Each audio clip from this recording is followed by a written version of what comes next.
Thank you. And it's great to be here again. As George Burns used to say, it's great to be anywhere.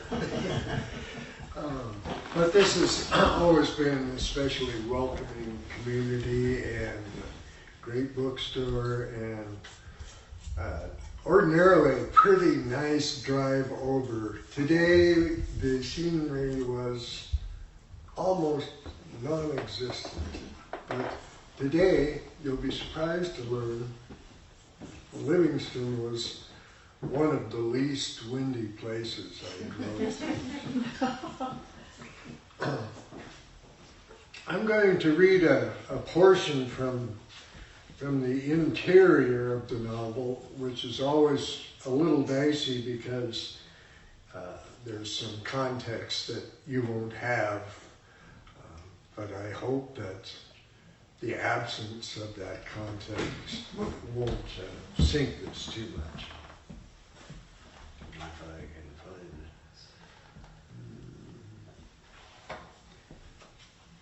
it. And the person we're talking about is named Verity, and she is about 21 years old, and it's roughly 1946 or 1947, and through a series of circumstances, she's promised her lately departed mother to continue with the adoption of a certain child. And this is her in the process of doing that. And once again, her name is Verity. It was that week in June when in the fields along the Jefferson River the year's first cutting of hay lies freshly mown and raked into windrows to cure. Driving into Twin Bridges, Verity was grateful for the green of this harvest in her nose, anything kind of the senses. The town was, like most towns she knew, a row of brick storefronts briefly lining the road to somewhere else, a place to buy gasoline. She asked a young man at the Texaco station, pimples and grease rag, for $3.50 of high test and for directions to the orphanage. You just need to stay headed toward Dillon, he told her. Washing her windows, he kept glancing around inside the car for a glimpse of the bundle he assumed she must be delivering, and he asked her, "Check your oil?" "Get lost," said Barry.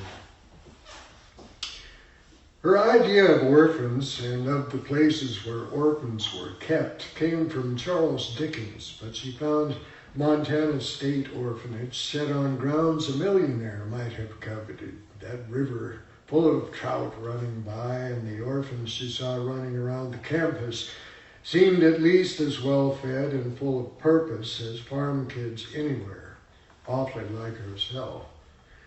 Really, the sympathy she'd concocted to face this occasion was already proving useless. There was a tall building that, with its wide veranda and turrets, seemed the most likely place for official things to occur, and she went into it, into a large, battered, musk-smelling room where a small boy under a tall crew cut was seated on a stone bench, swinging his legs under him, the anxious pendulum. "Hi," said Verity. They regarded each other, measuring. "Where would I find the boss?" The child shrugged, and they continued for a long time to stare at each other. Finally, a distracted woman in a denim jacket emerged from a hallway to confront the boy on the bench. "Now," she said, "Gilbert, what don't we do? What don't we ever do?" The boy's shoulders drew up around his ears like a griffin's wings. "Put our fingers there," he said. "Where?" "There," he insisted. Go on, said the woman. Try to be useful today to somebody. This doesn't get you out of work. As the boy scrambled out, the woman turned to Verity and said, yes? I'm here for a baby. I believe it's all arranged. Oh, for Georgie?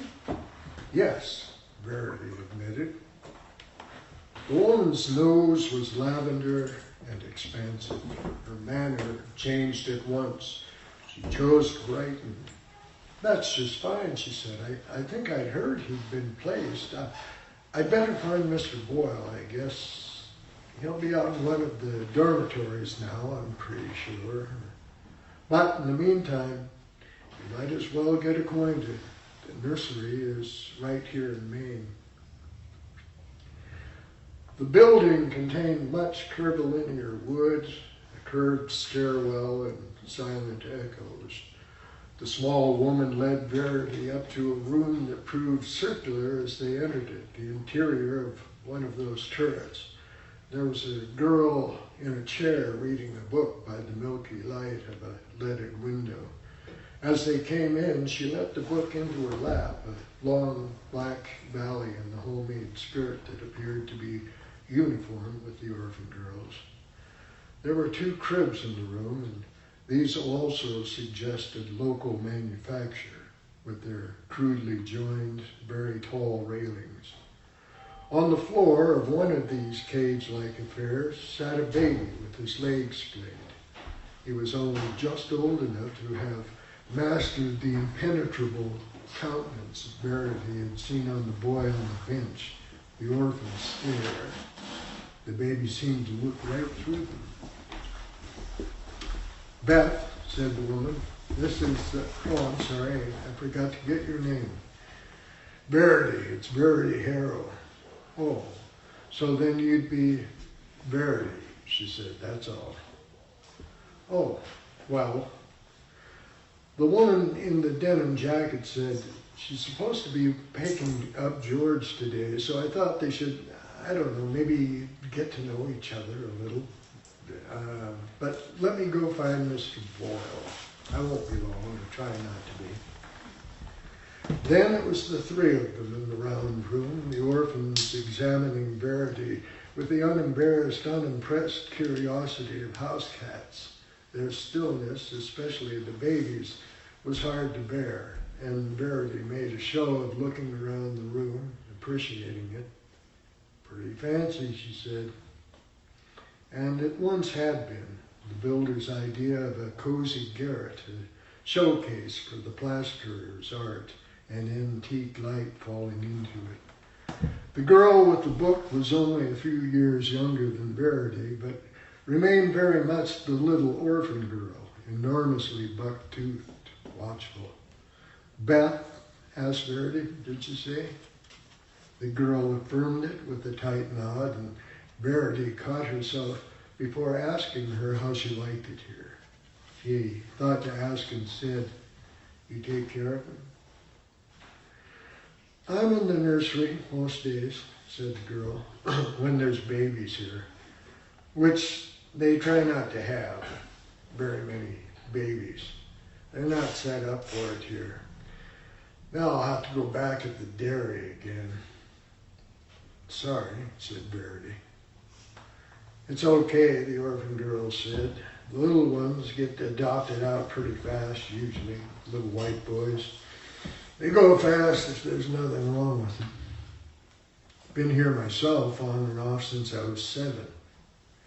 It seems Beth thought she had reasons for this and that they would be self-evident and obvious. So she said, you going to be his mother? No, said Verity.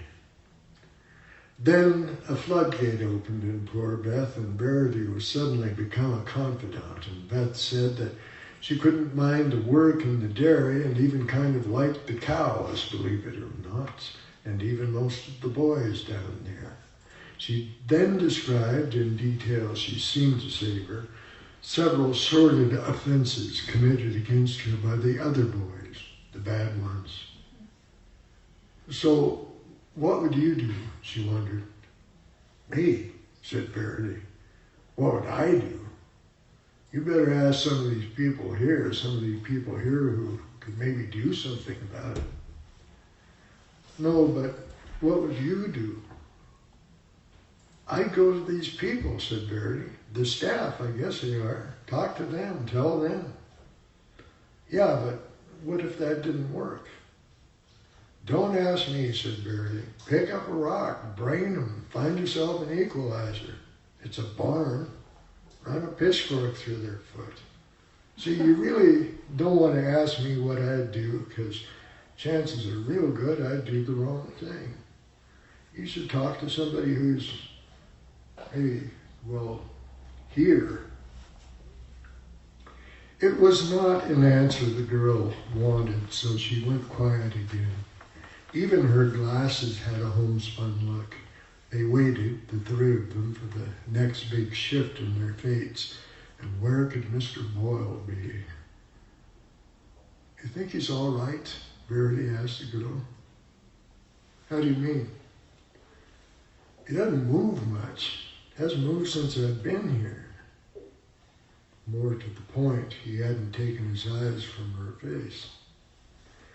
The girl, Beth, spoke to her little charge in the same manner she probably used for the cows. You're all right, she said. Aren't you, Georgie? Kind of a odd little bugger for sure, and you'd have to say your head is awful round, but you'll grow out of that. Then to Verity. But you should have gotten an older kid, some kid who could work for you right away.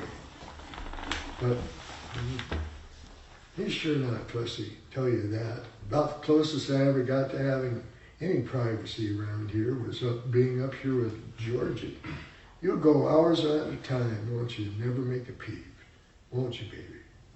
Ah, he's all right, I think. I mean, he don't fuss at all.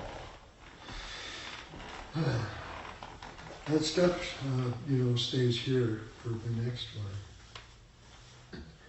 Mr. Boyle came at last, summoned from a distant field. He'd begun to sweat or be aware of sweating the moment he got inside, and he came into the nursery wiping his face with the back of his arm, no-nonsense fashion. A bureaucrat in a cowboy hat, and with his acquired belly draped over an old rodeo buckle.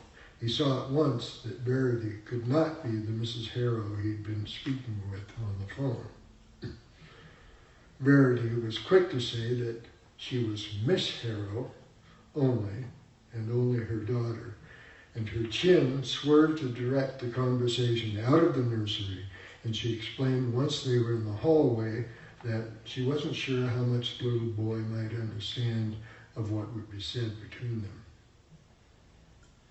Mrs. Harrow couldn't come? Mr. Boyle asked. She died, Verity said. Oh, I'm sorry to hear it. Condolences. She seemed like a fine, cultivated woman. Yeah, Verity said. So that's why I'm here. For you thought you'd take him? Verity saw that this man somehow held all these children in his affections. He must be a superior person. That was the idea, she said. How old are you? I'm of age, Verity said. Believe me. You must know it's not quite that simple, said Mr. Boyle. We couldn't just hand him over to you. Your mother was the adopted mother. It's not like you'd inherit the child. Well, you can't hand him over to her, that's for sure. That's not my point, said Mr. Boyle. Would you be caring for him then? Had you given that any thought? That's a lot of responsibility to take on. Oh, said Verity, I gave it plenty of thought, and that's why the thing is, I promised her. Promised I'd come and get him. You know what it takes to raise a child? Not exactly, said Verity, but some of the women around home who've managed it, it can't be that hard. As I say, I promised. And I admire your determination, but it's not that simple. Was she sick, your mom? She never mentioned it. I knew she was older, but it probably slipped her mind, said Verity. Being sick was regular for her. Well, I'm real sorry for your loss, but I'd probably better try and get a call through the county attorney, see where we're at legally. Verity dug in. My father's on those adoption papers too, and he's still alive. Why isn't he here then? He's farming, Verity said. This time of year we couldn't both be off the place all day, so he sent me down. I should call him at least. Wouldn't do you much good, she said. He's deaf as a post. Never used a telephone in his life, as far as I know. Even when he could hear. That promise, said Mr. Boyle. You have to know that isn't enough. That wouldn't be near enough reason to take something like this on at your age. It'll have to be, said Verity. Now we move to Charlie, who at this point is the founder of the farm, but, well, his condition is kind of self-explanatory. He shared his idleness with the red-headed boy, always careless of himself around beasts of burden and whirling machinery. Charlie had never expected to go on so long. He should by now have successfully worked himself to death, but he had instead outlived his bare-knuckle Wests. Nearly all his acquaintances of old, and most of his family. He was outlasting even his senses. Trapped in an alien shell as hard and gnarled as a walnut, he was too stiff most mornings to do anything more useful than build pots of coffee and sit in the kitchen and watching or being watched by the red-headed boy. Charlie did not consider this light duty. His memory, for better and worse, was the one thing unimpaired in him, so he often repaired in his mind to old times to ease the tedium of today. He might kill an hour remembering by name and fondly at last every animal that had ever kicked him. The boy looked up from his picture book, his horrid pallid lashes flicking, and when he saw he'd caught Charlie's eye, he chalked milk on his slate board. The boy had never seemed especially precocious to Charlie until he'd learned from Verity this trick with the slate board, the words necessary to describe his needs: milk, pancake, hanky. He was very little trouble, too little trouble for a boy child, so far as Charlie could see. Because the kid was still too short and too slight to break the rubber seal to the door of the trembling box, Charlie got the bottle out for him. Their milk came from someone else's cow these days and was cream poor for Charlie's purposes, but it kept so cold in the trembling box that it beaded the glass as he poured it. Given his choice, the kid would subsist on this blue milk, and when Charlie was in charge, the kid was almost always given his choice. The little bugger asked for so little. But there were those endless eyes of his, a wanting. The kid had some McQuiston in him, in his coloring. Fortunately, he'd come without their twitching mannerisms. He was too calm, if anything, and so heavily freckled and weirdly watchful and red-headed, and for as much time as they'd spent alone together this way, Charlie had never learned to comfortably endure the boy's gaze. It was even worse now that he knew the kid wasn't stupid. They kept silent company.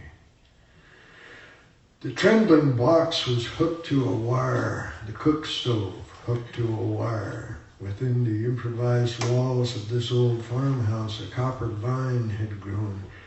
Verity's kitchen was equipped with any number of electrified whirligigs, and if Charlie had never heard any of these small appliances in operation, still he imagined them shrill.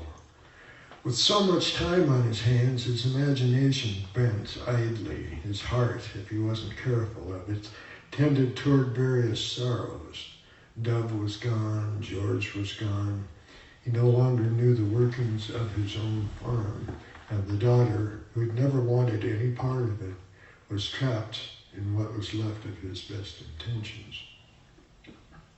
Shortly after George died, the Harrows had learned that Mary Lou had been turned out of her own family's house and that she'd gone off somewhere to have her ill-timed baby. Many months later, there was a call from the orphanage concerning a certain George Harrow. There had been no divorce after all, and Mary Lou, in her crowning outrage, had delivered the poor mutt in a charity ward, where she hung a princely name on him, George Lloyd Charles Harrow, and listed real George on the birth certificate as the misbegotten baby's father. Mary Lou had then dragged the thing around for a while through various charities, churches not her father's, before finally surrendering it a bit malnourished to the state. Charlie learned of all this through notes from Verity that had to be writ large and came in no coherent sequence. Dove, a big-eyed madness on her since she lost her son, and mortally frail, insisted that they take the boy in, adopt him, and Charlie watched his wife and daughter argue about it. Spared the details of the dispute, he assumed Dove would in time come to her senses. A sensible, dignified woman, his wife, and they all relied on her for that, and she'd always before righted herself whenever her heavy emotions threatened to run away with her. But she pressed and pressed at her bad baby idea until she somehow prevailed in the argument by dying. And so they had done this poor boy the poor favor of taking him in when no one left living on the place really wanted him there. The red-headed boy, none of his fault, but there he sat, penance and penitent, with his picture books and their dragons and matadors and skiffs and prose. The child seemed to read some already. He was intent on something. Red-headed boy, a companion to Charlie's vast old age, and at different ends of their respective lives, they'd adopted about the same strategy for getting through it.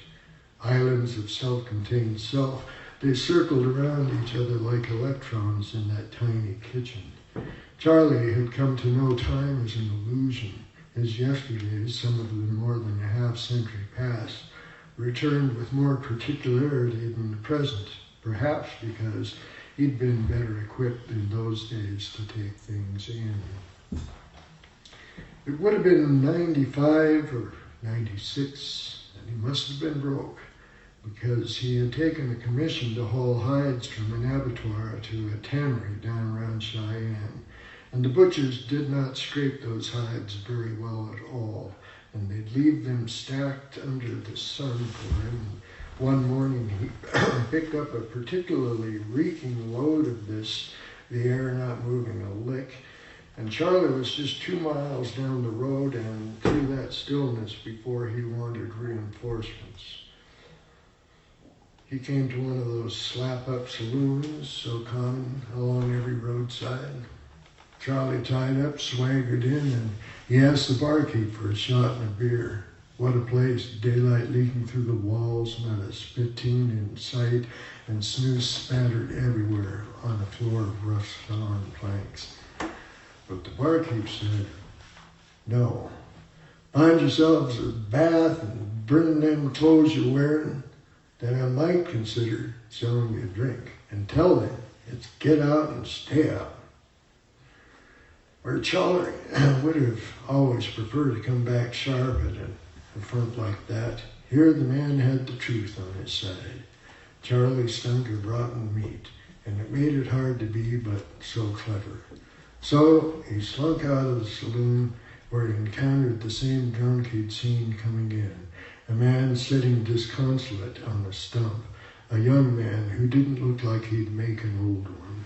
He'd been used too hard and looked like he'd lately been in the wrong yard with the wrong dog, his pants legs all shredded around his ankles.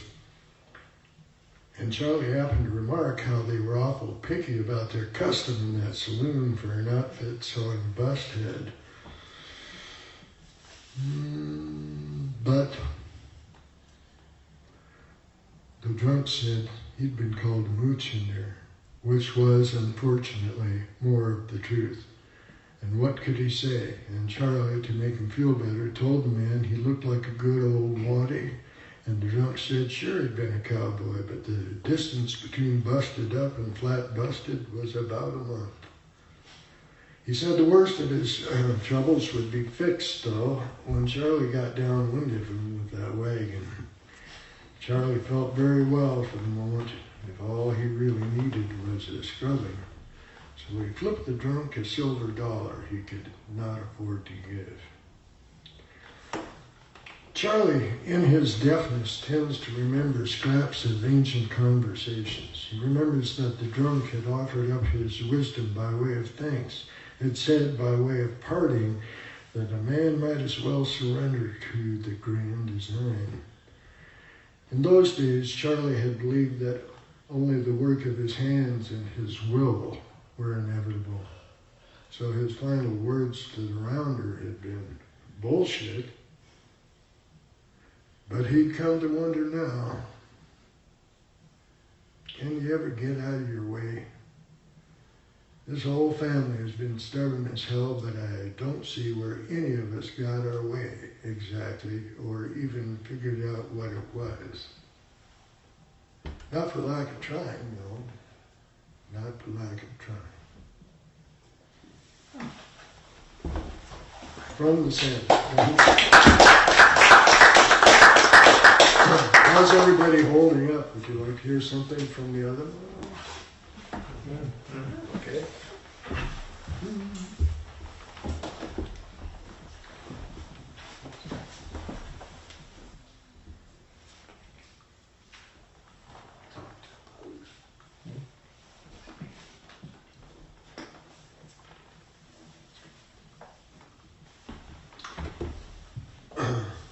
This is from the long story novella, But Tell It Slant, the beginning thereof.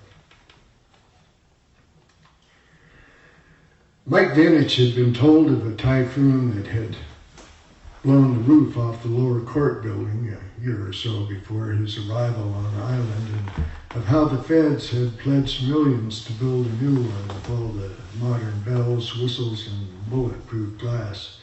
But in the meantime, while construction was underway with its many delays, work stoppages, and island holidays, Judge Mandeville's court sat in a previously abandoned warehouse. Corrugated steel walls. The acoustics in this structure were atrocious, as was Judge Mandeville's hearing. The concrete floor had never been properly finished, so fine dust lifted from it to find its way up the nose.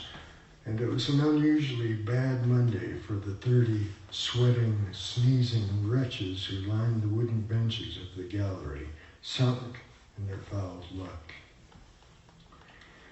Vinich rose from the counsel table, pressing his hand into the small of his client's back to indicate that he should do the same. The small man fairly leapt to his feet, and Vinich said of him, "Your Honor, Mr. Muramatsu would like to plead guilty to both charges and accept the court's disposition." The judge puzzled long enough for Vinich to fear he'd not been heard or not been understood, but finally Judge Mandeville marveled. "You fully reviewed your client's case with him?" The bus from the prison had arrived just 15 minutes earlier with a dozen such clients, all of them wanting his exclusive attention. But Having described such situations to Mandeville in the past, Vintage knew that the judge thought it was a poor excuse for a lack of preparation.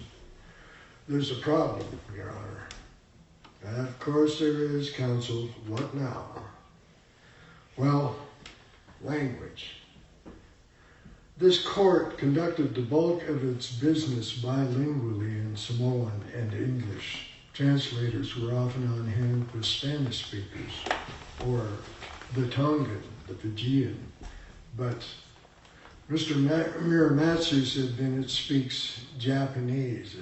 That's it, as near as I can tell. I can't honestly say he understands me, or this. I think he gets the general idea, though. We're assuming, counsel?